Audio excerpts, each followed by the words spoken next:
ആളുകളിലും മലദ്വാരത്തിന്റെ ഭാഗത്ത് ചൊറിച്ചിൽ വരുന്നത് മലം പോകാനുള്ള ടെൻഡൻസി വരുന്ന സമയത്താണ്. അങ്ങനെയുള്ളവരിൽ മലം പോയി കഴിഞ്ഞാൽ കുറച്ച് ആശ്വാസം കിട്ടാറുണ്ട്. എന്നാൽ ചില ആളുകളിലാണെങ്കിൽ മലം പോയി കഴിഞ്ഞതിന് ശേഷമായിരിക്കും കുറച്ച് സമയത്തേക്കായിരിക്കും ചൊറിച്ചിൽ അനുഭവപ്പെടുക. ആ സമയത്ത് അതിൻ്റെ കൂടെ തന്നെ നീറ്റൽ, പുകച്ചിൽ ഇങ്ങനെയുള്ള ബുദ്ധിമുട്ടും കാണാറുണ്ട്. എന്നാൽ ചില ആളുകളിൽ മലം പോകുന്നതുമായിട്ട് ബന്ധമൊന്നും ഉണ്ടാവില്ല. നമ്മൾ കൂടുതൽ രാത്രി കിടക്കുന്ന സമയം.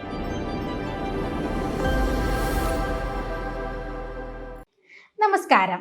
മലദ്വാരത്തിൽ ഉണ്ടാകുന്ന ചൊറിച്ചിൽ ഇന്ന് നിരവധി പേരെ ബുദ്ധിമുട്ടിക്കുന്ന ഒരു പ്രശ്നമാണ്. പലപ്പോഴും ആളുകൾ ഇത് വരുമ്പോൾ പുറത്ത് പറയാനുള്ളൊരു മടി കാരണം പ്രത്യേകിച്ച് ട്രീറ്റ്മെൻറ്റ് ഒന്നും എടുക്കാറില്ല. ഒരു 99% ആളുകളുടെയും ഒരു ധാരണ മലദ്വാരത്തിൽ ഉണ്ടാകുന്ന ചൊറിച്ചിൽ വിരയുടെ ബുദ്ധിമുട്ട് കൊണ്ടെന്നാണ്. എന്നാൽ പലപ്പോഴും ആളുകൾ ഇതിനുള്ള മെഡിസിൻ എടുത്തു കഴിഞ്ഞാലും അവർക്ക് പ്രത്യേകിച്ച് ആശ്വാസമൊന്നും കിട്ടാറില്ല. സ്ത്രീകളിലും പുരുഷന്മാരിലും ഒരുപോലെ കാണുന്ന ഒരു ബുദ്ധിമുട്ടാണ് ഈ മലദ്വാരത്തിൽ ഉണ്ടാകുന്ന ചൊറിച്ചിൽ. അപ്പോൾ മലദ്വാരത്തിൽ വരുന്ന ഈ ചൊറിച്ചിൽ വിരയുടെ ബുദ്ധിമുട്ട് കൊണ്ട് മാത്രമാണോ വരുന്നത്, മറ്റെന്തെല്ലാം കാരണങ്ങൾ കൊണ്ടാണ് വരുന്നത്, അത് എങ്ങനെ നമുക്ക് പരിഹരിക്കാം എന്നാണ് ഇന്ന് വീഡിയോയിലൂടെ പറയുന്നത്. ഞാൻ doctor Semiya, doctor Basil's homeo hospital, Pandikkad, Malappuram ജില്ല. പല ആളുകളിലും മലദ്വാരത്തിന്റെ ഭാഗത്ത് ചൊറിച്ചിൽ വരുന്നത് മലം പോകാനുള്ള ടെൻഡൻസി വരുന്ന സമയത്താണ്. അങ്ങനെയുള്ളവരിൽ മലം പോയി കഴിഞ്ഞാൽ കുറച്ച് ആശ്വാസം കിട്ടാറുണ്ട്. എന്നാൽ ചില ആളുകളിലാണെങ്കിൽ മലം പോയി കഴിഞ്ഞതിന് ശേഷമായിരിക്കും കുറച്ച് സമയത്തേക്കായിരിക്കും ചൊറിച്ചിൽ അനുഭവപ്പെടുക. ആ സമയത്ത് അതിൻ്റെ കൂടെ തന്നെ നീറ്റൽ, പുകച്ചിൽ ഇങ്ങനെയുള്ള ബുദ്ധിമുട്ടും കാണാറുണ്ട്. എന്നാൽ ചില ആളുകളിൽ മലം പോകുന്നതുമായിട്ട് ബന്ധമൊന്നും ഉണ്ടാവില്ല. നമ്മൾ കൂടുതൽ രാത്രി കിടക്കുന്ന സമയത്തോ അല്ലെങ്കിൽ കൂടുതൽ വിയർക്കുന്ന സമയത്തോ അല്ലെങ്കിൽ കൂടുതൽ ഇരിക്കുന്ന സമയത്തൊക്കെ നമുക്ക് മലദ്വാരത്തിന്റെ ഭാഗത്ത് ചൊറിച്ചിൽ വരാറുണ്ട്. മലദ്വാരത്തിന്റെ ഭാഗത്ത് ഉണ്ടാകുന്ന ഇങ്ങനെയുള്ള ചൊറിച്ചിലിന് ഒരു പ്രധാന കാരണം പറയുന്നത് വിരയുടെ ബുദ്ധിമുട്ട് തന്നെയാണ്. കുട്ടികളെ പോലെ തന്നെ മുതിർന്ന ആളുകളിലും വിരയുടെ ബുദ്ധിമുട്ട് വരാറുണ്ട്. ഈ പിൻവേം എന്ന് പറയുന്ന വൈറ്റ് കളറിലുള്ള നൂല് പോലെ കാണുന്ന വിരകളാണ് കൂടുതലായിട്ട് ബുദ്ധിമുട്ടുണ്ടാക്കാറുള്ളത്. പലപ്പോഴും നമ്മൾ ഭക്ഷണത്തിൽ എന്തെങ്കിലും മാറ്റങ്ങൾ വരുമ്പോഴാണ് കൂടുതലൊക്കെ ഷുഗർ കഴിക്കുന്ന ആളുകളിൽ, അത് പഞ്ചസാര കൂടുതൽ അടങ്ങിയിട്ടുള്ള ഫുഡുകൾ, ഫാസ്റ്റ് ഫുഡൊക്കെ കൂടുതൽ കഴിക്കുന്ന ആളുകളിലാണ് ഇത്തരത്തിലുള്ള ബുദ്ധിമുട്ട് വരാറുള്ളത്. അങ്ങനെയുള്ളവർ ഭക്ഷണം ശ്രദ്ധിച്ചു കഴിഞ്ഞാൽ തന്നെ ഇത്തരം പ്രശ്നങ്ങൾ മാറുകയും ചെയ്യാറുണ്ട്. മലദ്വാരത്തിൽ ഉണ്ടാകുന്ന ചൊറിച്ചിലിന് മറ്റൊരു പ്രധാന കാരണം പറയുന്നത് നമുക്ക് മലദ്വാരത്തിൽ ഉണ്ടാകുന്ന ഒരു നനവാണ്. മലം പോയി കഴിഞ്ഞിട്ടുണ്ടെങ്കിൽ ആ ഭാഗം കറക്റ്റായിട്ട് നമ്മൾ കഴുകാതിരുന്നാൽ ആ ഭാഗത്ത് മലത്തിൻ്റെ അംശം ഇരിക്കുകയും അങ്ങനെ നമുക്കത് ചൊറിച്ചിലായിട്ട് അനുഭവപ്പെടുകയും ചെയ്യാറുണ്ട്. അതുപോലെ തന്നെ നമുക്ക് കഴുകി കഴിഞ്ഞാൽ ആ ഭാഗം തുടക്കാതെ നമ്മൾ നനവോട് കൂടെ ഇന്നർ വെയേഴ്സ് ഒക്കെ ധരിച്ചു കഴിഞ്ഞാലും ആ ഭാഗത്ത് നനവ് നിന്നുകൊണ്ട് നമുക്ക് ഇതുപോലെ മലദ്വാരത്തിൽ ചൊറിച്ചിൽ വരാറുണ്ട്. പലപ്പോഴും ആളുകൾ പറയാറുണ്ട്, ഡോക്ടർ ഞാൻ നന്നായിട്ട് ആ ഭാഗം വൃത്തിയാക്കുന്നുണ്ട്, എന്നിട്ടും എനിക്ക് ഈ മലദ്വാരത്തിൻ്റെ ഭാഗത്ത് ചൊറിച്ചിലാണെന്ന് പറയാറുണ്ട്. അമിതമായിട്ട് വൃത്തിയുള്ള ആളുകളിലും ചൊറിച്ചിൽ വരാം. ഇതിനുള്ളൊരു കാരണം എന്ന് പറയുന്നത് അവർ എന്തെങ്കിലും സോപ്പോ അല്ലെങ്കിൽ മാർക്കറ്റിൽ നിന്നൊക്കെ കിട്ടുന്ന ഡിറ്റർജൻസോ അല്ലെങ്കിൽ ബോഡി വാഷസ് ഒക്കെ യൂസ് ചെയ്തുകൊണ്ടായിരിക്കും ആ ഭാഗം നന്നായിട്ട് ക്ലീൻ ചെയ്യുന്നത്. ഇങ്ങനെ കൂടുതൽ സമയം ആ ഭാഗം ഉരസി കഴിയുമ്പോൾ ആ ഭാഗത്ത് ചെറിയ മുറിവുകൾ വരികയും അവിടെ ബാക്ടീരിയ പോലെയുള്ള അണുബാധ വന്നിട്ട് നമുക്ക് ചൊറിച്ചിൽ വരാറുണ്ട്. നമ്മുടെ മലദ്വാരത്തിൻ്റെ ഭാഗം എന്ന് പറയുന്നത് ഒരു എണ്ണമയമുള്ള ഒരു ഭാഗമാണ്. ഒരു നാച്ചുറൽ ഫ്ലോറ എന്ന് പറയുന്നത് അങ്ങനെയാണ്. അതുകൊണ്ടാണ് നമുക്ക് അവിടെ ബാക്ടീരിയ അതുപോലെ തന്നെ ഫംഗസ് പോലെയുള്ള ഇൻഫെക്ഷൻ ഒന്നും വരാത്തത്. എന്നാൽ നമ്മൾ നന്നായിട്ട് വൃത്തിയാക്കുന്ന സമയത്ത് കൂടുതൽ സമയം കഴുകി കഴിഞ്ഞാൽ ആ ഭാഗം ഡ്രൈ ആയിട്ട് മാറും. ഇങ്ങനെ ഡ്രൈ ആയി കഴിഞ്ഞാൽ അവിടെ കൂടുതൽ വിള്ളലുകൾ വരാനും അവിടെ അണുബാധ വരാനുള്ള സാധ്യത വളരെ കൂടുതലാണ്. അതുകൊണ്ടാണ് അമിതമായിട്ട് വൃത്തിയാക്കി കഴിഞ്ഞാലും നമുക്ക് മലദ്വാരത്തിൻ്റെ ഭാഗത്ത് ചൊറിച്ചിൽ വരുന്നത്. നമ്മുടെ മലദ്വാരത്തിൽ ഉണ്ടാകുന്ന ചൊറിച്ചിലിന് മറ്റൊരു കാരണം പറയുന്നത് ഭക്ഷണ രീതിയിലുള്ള പ്രശ്നങ്ങളാണ്. നമ്മുടെ മലദ്വാരത്തിൻ്റെ ഭാഗം എന്ന് പറയുന്നത് കുറച്ച് സ്ഫിങ്ക്റ്റേഴ്സ് ഉണ്ട്, മസിൽ ഫൈബേഴ്സ് ഉണ്ട്.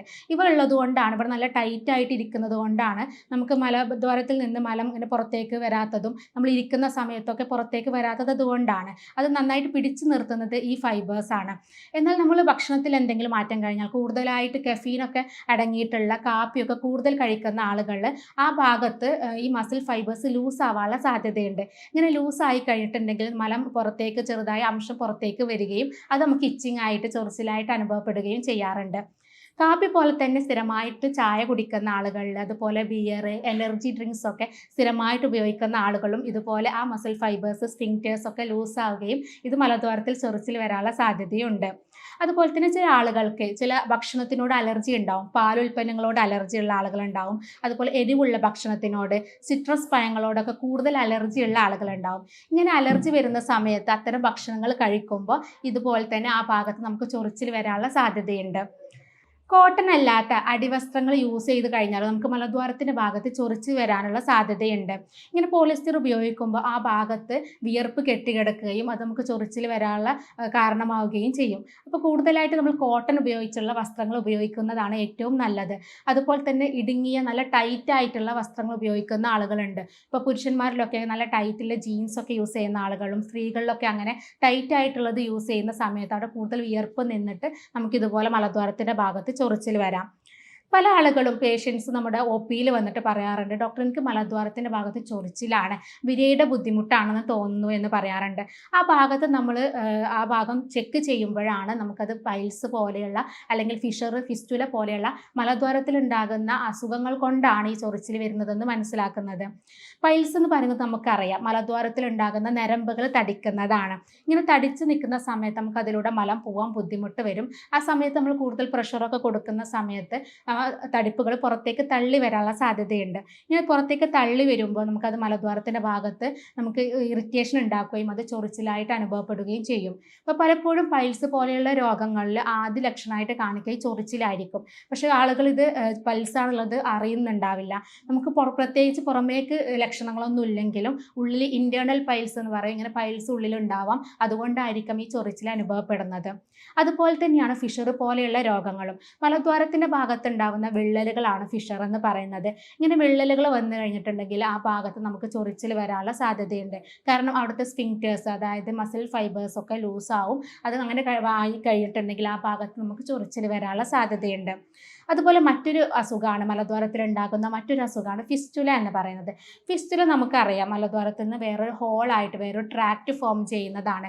ചില ആളുകളിൽ ഈ ഫിസ്റ്റുലയുടെ ഭാഗത്തുനിന്ന് നീര് പഴുപ്പൊക്കെ പുറത്തേക്ക് വരാറുണ്ട്. ഇങ്ങനെ വരുന്ന സമയത്ത് ഈ നീര് നമുക്ക് ആ ഭാഗത്തൊരു നനവ് ഉണ്ടാക്കുകയും ഇത് പിന്നീട് നമുക്ക് ചൊറിച്ചിലായിട്ട് അനുഭവപ്പെടുകയും ചെയ്യും. അപ്പോൾ നമുക്ക് വരുന്ന എല്ലാ ചൊറിച്ചിലുകളും വിരയുടെ ബുദ്ധിമുട്ട് കൊണ്ടാണെന്ന് പറയാൻ പറ്റില്ല. പൈൽസ്, ഫിഷർ, ഫിസ്റ്റുല പോലെയുള്ള മലദ്വാരത്തിലുണ്ടാകുന്ന അസുഖങ്ങൾ കൊണ്ടും നമുക്ക് ചൊറിച്ചിൽ വരാം. അപ്പോൾ നമ്മൾ കറക്റ്റായിട്ട് എന്താണ് അസുഖം എന്നുള്ളത് മനസ്സിലാക്കിയിട്ട് കറക്റ്റായിട്ടുള്ള ട്രീറ്റ്മെൻറ്റ് എടുത്തു കഴിഞ്ഞാൽ ഇതൊക്കെ പൂർണ്ണമായിട്ട് തന്നെ മാറ്റിയെടുക്കാനും പറ്റും. അതുപോലെ സ്കാബീസ്, ഫംഗസ് ഇൻഫെക്ഷന്, സോറിയാസിസ് പോലെയുള്ള സ്കിന്നിൽ വരുന്ന അസുഖങ്ങൾ കൊണ്ട് നമുക്ക് മലദ്വാരത്തിൻ്റെ ഭാഗത്ത് ചൊറിച്ചിൽ വരാറുണ്ട്. നമുക്ക് സ്കാബീസ് ഒക്കെ മറ്റ് പല ഭാഗങ്ങളിലാണ് ഉണ്ടാവുന്നതെങ്കിലും അതിൻ്റെ നമ്മൾ കൂടുതൽ ചൊറിയുന്ന സമയത്ത് അതിൻ്റെ നീര് നമ്മുടെ കയ്യിലാവുകയും അത് മലദ്വാരത്തിൻ്റെ ഭാഗത്തേക്ക് പകരാനുള്ള സാധ്യതയുണ്ട്. അതുപോലെ നമ്മൾ ഹോസ്റ്റലിലൊക്കെ നിൽക്കുന്ന ആളുകളിൽ നമ്മൾ വസ്ത്രങ്ങളൊക്കെ അങ്ങോട്ടും ഇങ്ങോട്ടും മാറുന്ന സമയത്ത് ഇപ്പോൾ ഒരാൾക്ക് സ്കാബീസ് ഒക്കെ ഉണ്ടെങ്കിൽ അത് മറ്റൊരാൾക്ക് വരികയും അത് മലദ്വാരത്തിൻ്റെ ഭാഗത്ത് നമുക്ക് ചൊറിച്ചിലൊക്കെ വരാനുള്ള സാധ്യതയുണ്ട്. അതുപോലെ സ്ഥിരമായിട്ട് ചില ഇംഗ്ലീഷ് മരുന്നുകൾ, ആൻറ്റിബയോട്ടിക് പോലെയുള്ള ഇംഗ്ലീഷ് മരുന്നുകൾ കഴിച്ചു കഴിഞ്ഞിട്ടുണ്ടെങ്കിൽ അവ നമ്മുടെ വയറിലുള്ള നല്ല ബാക്ടീരിയയെ നശിപ്പിക്കും. ഇങ്ങനെ നല്ല ബാക്ടീരിയ നശിപ്പിച്ച് കഴിഞ്ഞാൽ അവിടെ ദഹനത്തിൻ്റെ പ്രശ്നങ്ങൾ വരികയും അത് പിന്നീട് നമുക്ക് കോൺസ്റ്റിപ്പേഷൻ, അതായത് മലബന്ധം പോലെയുള്ള ബുദ്ധിമുട്ടുണ്ടാക്കുകയും ഇത് പൈൽസ് പോലെയുള്ള അസുഖങ്ങളിലേക്ക് നയിക്കുകയും ചെയ്യും. ഇത് പിന്നീട് മലദ്വാരത്തിൻ്റെ ഭാഗത്ത് ചൊറിച്ചിൽ വരാനുള്ള സാധ്യതയുണ്ട്. ഇനി ചില അസുഖങ്ങളുണ്ട് നമ്മുടെ ലൈഫ് സ്റ്റൈലായിട്ട് വരുന്ന ഷുഗർ പോലെയുള്ള അസുഖങ്ങളിൽ മലദ്വാരത്തിൻ്റെ ഭാഗത്ത് ചൊറിച്ച് വരാനുള്ള സാധ്യതയുണ്ട്. ഈ ഷുഗർ നമ്മുടെ രക്തത്തിൽ കൂടിക്കഴിഞ്ഞിട്ടുണ്ടെങ്കിലാണ് ഇത് അനുഭവപ്പെടുന്നത്. അപ്പോൾ നമ്മൾ കറക്റ്റായിട്ട് ടെസ്റ്റ് ചെയ്ത് ഷുഗർ ഇല്ല എന്നുള്ളത് ഉറപ്പ് വരുത്തേണ്ടതാണ്. അതുപോലെ ലിവർ, കിഡ്നി പോലെയുള്ള അവയവങ്ങൾക്ക് എന്തെങ്കിലും അസുഖങ്ങൾ വന്നു കഴിഞ്ഞാലും നമുക്ക് ചൊറിച്ചിൽ അനുഭവപ്പെടാറുണ്ട്. ശരീരത്തിൻ്റെ പല ഭാഗങ്ങളിലായിട്ടാണ് ഈ ചൊറിച്ചിൽ വരിക. അപ്പോൾ നമ്മളത് കറക്റ്റായിട്ട് ബ്ലഡ് ടെസ്റ്റ് ചെയ്തിട്ട് ഇത്തരം രോഗങ്ങളില്ല എന്നുള്ളത് ഉറപ്പ് വരുത്തേണ്ടതാണ്. ഇപ്പോൾ ഞാൻ നേരത്തെ പറഞ്ഞു, ഇങ്ങനെ മലദ്വാരത്തിൻ്റെ ഭാഗത്ത് ചൊറിച്ചിൽ വരുമ്പോൾ പല ആളുകളും മരുന്ന് ഷോപ്പിൽ പോയിട്ട് വിരയുടെ മെഡിസിൻ വാങ്ങിച്ച് കഴിക്കുകയാണ് ചെയ്യാറുള്ളത്. അപ്പോൾ നമുക്ക് താൽക്കാലികമായിട്ടുള്ളൊരു ആശ്വാസം മാത്രമേ കിട്ടാറുള്ളൂ പല ആളുകൾക്കും. പല ആളുകൾക്കും അത് വീണ്ടും വരും, അല്ലെങ്കിൽ തീരെ മാറ്റമൊന്നും ഉണ്ടാവില്ല. പിന്നെ പുറത്ത് പറയാനുള്ള ഒരു മടി കാരണം അവർ പ്രത്യേകിച്ച് ചികിത്സയൊന്നും എടുക്കുകയും ചെയ്യില്ല. അപ്പോൾ ഇങ്ങനെ ചൊറിച്ചിലുണ്ടെങ്കിൽ നമ്മൾ ശ്രദ്ധിക്കേണ്ട കുറച്ച് കാര്യങ്ങളുണ്ട്. ആ കാര്യങ്ങൾ എന്തൊക്കെയാണെന്ന് നോക്കാം. ഇപ്പോൾ വിരയുടെ ബുദ്ധിമുട്ട് കൊണ്ടുള്ളതാണെങ്കിൽ നമുക്ക് ആ ഭാഗത്ത് വിരയുടെ സാന്നിധ്യം കാണിക്കാറുണ്ട്. ചില ആളുകൾ പാൻറ്റീസിൽ കാണിക്കാം, അല്ലെങ്കിൽ മലത്തിൽ വിരയുടെ ബുദ്ധിമുട്ട് വരാം. അതല്ലെങ്കിൽ നമുക്ക് മലദ്വാരത്തിൻ്റെ ഭാഗത്തായിട്ട് വിരയുടെ സാന്നിധ്യം കാണിക്കാറുണ്ട്. അപ്പോൾ ഇങ്ങനെ വിരയുടെ സാന്നിധ്യം ഉണ്ടെങ്കിൽ തീർച്ചയായിട്ടും വിരയുടെ കാരണം കൊണ്ടാവാം. അപ്പോൾ നമ്മൾ കറക്റ്റായിട്ട് അതിന് കറക്റ്റ് മെഡിസിൻ എടുത്തു കഴിഞ്ഞാൽ തന്നെ അത് പൂർണ്ണമായിട്ട് തന്നെ നമുക്ക് മാറ്റിയെടുക്കുകയും ചെയ്യാം. അതുപോലെ ഭക്ഷണകാര്യത്തിൽ എന്തെങ്കിലും മാറ്റങ്ങൾ വന്നു കഴിഞ്ഞാൽ നമുക്ക് വിരയുടെ ബുദ്ധിമുട്ട് വരാറുണ്ട്. അപ്പോൾ അതുകൊണ്ട് തന്നെ നമുക്ക് കൂടുതൽ പഞ്ചസാര അടങ്ങിയിട്ടുള്ള ഫുഡുകൾ, അതുപോലെ തന്നെ ബേക്കറി ഐറ്റംസുകൾ, ഫാസ്റ്റ് ഫുഡ്, ജങ്ക് ഫുഡൊക്കെ കൂടുതൽ ഉപയോഗിക്കുന്ന ആളുകൾ ആളുകളാണെങ്കിൽ ഇത്തരം ഫുഡുകളൊക്കെ പരമാവധി ഒഴിവാക്കുക. ഇങ്ങനെ ഒഴിവാക്കി കഴിഞ്ഞാൽ തന്നെ ഇത്തരത്തിലുള്ള ചൊറിച്ചിലൊക്കെ നമുക്ക് മാറ്റം വരാറുണ്ട്. അതുപോലെ നമ്മൾ അടിവസ്ത്രമൊക്കെ യൂസ് ചെയ്യുമ്പോൾ കൂടുതലായിട്ട് കോട്ടൺ ഉപയോഗിച്ചിട്ടുള്ള വസ്ത്രങ്ങൾ ഉപയോഗിക്കുക. കൂടുതൽ കോട്ടൺ ഉപയോഗിച്ച് കഴിഞ്ഞാൽ ആ ഭാഗത്തുള്ള വിയർപ്പ് അത് വലിച്ചെടുക്കും. അങ്ങനെ ആകുമ്പോൾ അവിടെയുള്ള ഫംഗസ് ഇൻഫെക്ഷൻ വരാതെ നമുക്ക് ശ്രദ്ധിക്കാൻ പറ്റും. അപ്പോൾ ഇത്തരം കാര്യങ്ങൾ ശ്രദ്ധിച്ചു കഴിഞ്ഞാലും നമുക്ക് മലദ്വാരത്തിൽ ചൊറിച്ചിൽ വരാതെ നോക്കാം. അതുപോലെ കൂടുതൽ ഇടുങ്ങിയ വസ്ത്രം, നല്ല ടൈറ്റ് ഉള്ള വസ്ത്രങ്ങളൊക്കെ ഉപയോഗിക്കുന്ന ആളുകളാണെങ്കിൽ കൂടുതൽ ലൂസായിട്ടുള്ള വസ്ത്രം ഉപയോഗിക്കാൻ വേണ്ടിയിട്ട് ശ്രദ്ധിക്കുക. അതുപോലെ അമിതമായിട്ട് ആ ഭാഗം വൃത്തിയാക്കുന്ന ആളുകളാണെങ്കിൽ അത് ശ്രദ്ധിക്കണം. കൂടുതലായിട്ട് നമ്മൾ സോപ്പ് അതുപോലെ തന്നെ ഡിറ്റർജൻസ് ഒന്നും ഉപയോഗിച്ച് ആ ഭാഗം കഴുകരുത്. അത് അവിടെയുള്ള നാച്ചുറൽ ഫ്ലോറ നഷ്ടപ്പെടാനുള്ള സാധ്യതയുണ്ട്. അപ്പോൾ അതുകൊണ്ട് തന്നെ അത്തരം കാര്യങ്ങൾ ശ്രദ്ധിക്കുന്നതും നല്ലതാണ്. അതുപോലെ നമുക്ക് മലദ്വാരത്തിൻ്റെ ഭാഗത്ത് നനവ് വരാതിരിക്കാൻ വേണ്ടിയിട്ട് നമ്മൾ ബലം പോയി കഴിഞ്ഞാൽ ആ ഭാഗം നന്നായിട്ട് ഒരു കോട്ടൺ തുണി വെച്ച് തുടക്കുന്നത് നല്ലതാണ്. എന്നാൽ ആ നനവോട് കൂടെ നമ്മൾ അടിവസ്ത്രം ഉപയോഗിക്കുമ്പോഴാണ് നമുക്ക് മലദ്വാരത്തിൻ്റെ ഭാഗത്ത് ചൊറിച്ചിൽ വരുന്നത്. അപ്പോൾ ഇങ്ങനെ ചെയ്ത് കഴിഞ്ഞാൽ ആ നനവ് പോവുകയും ഇതുപോലെയുള്ള ബുദ്ധിമുട്ട് കുറയ്ക്കുകയും ചെയ്യും.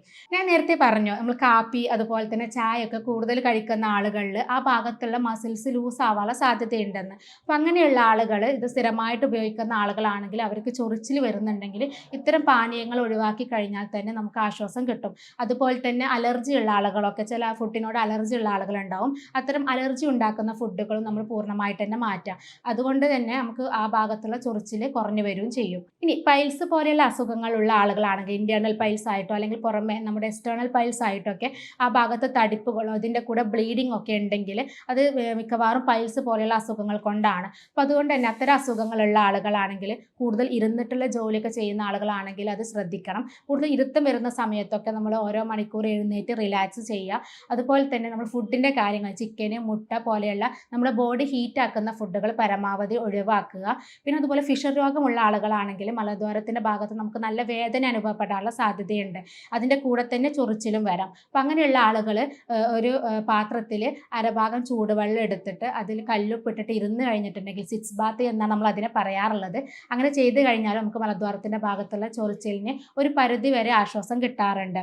അതുപോലെ ഷുഗറൊക്കെ ഉള്ള ആളുകൾ, അതുപോലെ ലിവർ ഡിസീസ്, അതുപോലെ കിഡ്നി ഡിസീസൊക്കെ ഉള്ള ആളുകളിലും മലദ്വാരത്തിൻ്റെ ഭാഗത്ത് ചൊറിച്ചിൽ വരാനുള്ള സാധ്യതയുണ്ട്. അങ്ങനെയുള്ള ആളുകൾ അതിന് കറക്റ്റായിട്ടുള്ള ടെസ്റ്റുകൾ ചെയ്ത് ഇത്തരം രോഗങ്ങളില്ല എന്നുള്ളത് ഉറപ്പ് വരുത്തുക. ഇനി അങ്ങനെയുള്ള രോഗങ്ങൾ ഉണ്ടെങ്കിൽ അതിന് കറക്റ്റായിട്ട് ഡോക്ടറെ കാണിച്ചിട്ട് ചികിത്സ എടുത്തു കഴിഞ്ഞാൽ ഇത്തരം ചൊറിച്ചിലുകളൊക്കെ നമുക്ക് പൂർണ്ണമായിട്ട് തന്നെ മാറ്റിയെടുക്കാം. ഇനി ചികിത്സയിലേക്ക് വരികയാണെങ്കിൽ ഇത് നമുക്ക് മലദ്വാരത്തിൽ ഉണ്ടാകുന്ന ചൊറിച്ചിൽ എന്ത് കാരണം കൊണ്ടാണോ വരുന്നതെന്ന് മനസ്സിലാക്കി ആ കാരണങ്ങൾക്ക് ചികിത്സ എടുക്കുകയാണ് വേണ്ടത്. അപ്പോൾ വെറുതെ നമ്മൾ മരുന്ന് ഷോപ്പിൽ പോയിട്ട് വിരയുടെ മെഡിസിൻസ് കഴിക്കുകയല്ല വേണ്ടത്. പകരം അതിന് കറക്റ്റായിട്ട് എന്തുകൊണ്ടാണെന്നുള്ളത് മനസ്സിലാക്കി അതിന് കറക്റ്റായിട്ടുള്ള ചികിത്സ എടുത്താൽ നമുക്കിത് പൂർണ്ണമായിട്ട് തന്നെ മാറ്റിയെടുക്കാം. ഇനി ഹോമിയോപ്പതിയിൽ ഇതിൽ ഫലപ്രദമായിട്ടുള്ള ചികിത്സ ലഭ്യമാണ്. നമ്മളിവിടെ ചെയ്യുന്നത് രോഗിയുടെ ശാരീരികവും മാനസികവുമായിട്ടുള്ള കാര്യങ്ങൾ പഠിച്ച് യൂറോപ്യൻ നിർമ്മിത സോഫ്റ്റ്വെയറുകൾ ഉപയോഗിച്ചാണ് ചികിത്സ കൊടുക്കുന്നത്. അതുപോലെ തന്നെ ജർമ്മൻ നിർമ്മിത പൊട്ടൻസി മരുന്നുകളാണ് നമ്മളിവിടെ ഉപയോഗിക്കുന്നത്. അതുകൊണ്ട് തന്നെ ഇത്തരം ബുദ്ധിമുട്ടുകളൊക്കെ നമുക്ക് ഫലപ്രദമായിട്ട് തന്നെ ചികിത്സിക്കാൻ പറ്റാറുണ്ട്. ഇത്തരം ചികിത്സാ രീതിയെക്കുറിച്ചും ഈ രോഗത്തെക്കുറിച്ച് എന്തെങ്കിലും സംശയങ്ങളൊക്കെ ഉണ്ടെങ്കിൽ താഴെ കാണുന്ന നമ്പറിൽ ബന്ധപ്പെടാവുന്നതാണ്. സ്നേഹത്തോടെ doctor Semiya, doctor Basil's homeo hospital, Pandikkad, Malappuram ജില്ല.